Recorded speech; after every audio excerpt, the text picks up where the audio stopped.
Hey everybody, welcome back. 10 years ago, this amazing game dropped and I never thought I would be playing a World War II setting.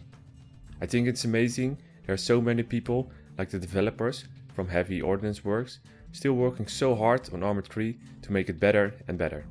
Welcome to Spearhead 1944. It is 1944 and the US 2nd Armored Division landed in Normandy. They are here for Operation Cobra, that's part of the Overlord campaign for the Allies. You will be fighting as an infantryman, fighting your way through hedgerows and ruins, or as a tank commander giving the infantry armor support by battling a Tiger tank. You can also take the fight to the skies as a pilot, dogfighting a Focke-Wulf 190 or giving close air support for the boys on the ground. This new C DLC brings a whole new game experience on the table with all the new gear, vehicles and game modes, but let's start at the beginning. The new terrain is a wonderful 150 square kilometer detailed representation of the actual terrain in Normandy where Operation Cobra took place. The devs really did their best on this one, and it is really amazing to just walk through the towns or quiet farmsteads.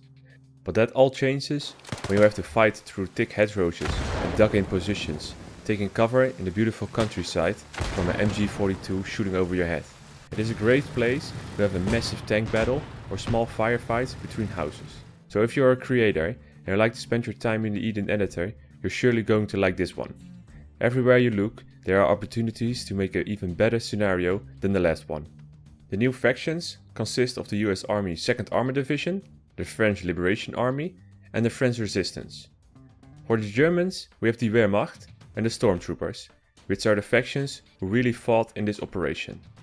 Altogether, the new factions come with more than 200 uniforms and 200 plus vests, backpacks, headgear and other accessories.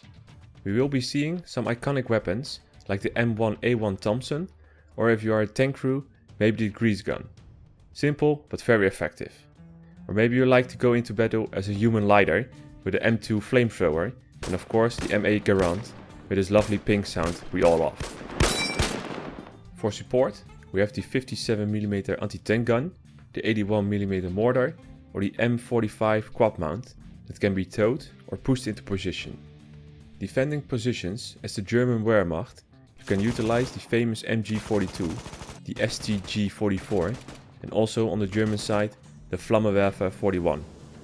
Mine positions with the German mines like the Schütze-Mine 42 or dig in with statics like the PaK 40 or the Flak 36 and 38 to destroy Allied armor. The US is not an real advantage here. The Germans have a lot of AT weapons and tanks which are in great danger for the M4 Sherman medium tank. Therefore, they need the help of the M10 tank destroyer and the M18 Hellcat. With superior tactics like the Rhino mounted on the front of the Sherman, they can drive through hedges to flank the enemy. For the infantry, there is the M3 half-track to bring them from A to B and give support with a Mountain Browning 50 cal. The M3 half-track also comes in an ambulance, ammo, fuel and repair variant for supporting roles. The Germans are not going to sit by and let the Allies run over them. They will show the might of their war machine like the Panzer III, Panzer IV and the legendary Tiger tank. They also bring a half-track on the field for supporting their infantry. For the support vehicles, the Germans using the Opel Blitz in transport, ambulance, ammo, fuel, repair and also the anti-air variant. All this is available in the faction showcases, where you can test every weapon, vehicle and equipment before you deploy for the multiplayer campaign, where you will be playing in 7 missions across Operation Cobra.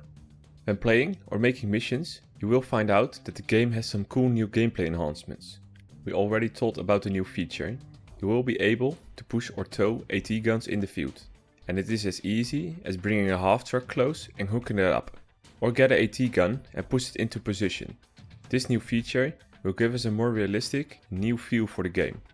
Indirect fire support allows players and AI to call in battlefield support in various forms, like mortars, heavy artillery and CAS, over the radio or even direct fire from a nearby tank.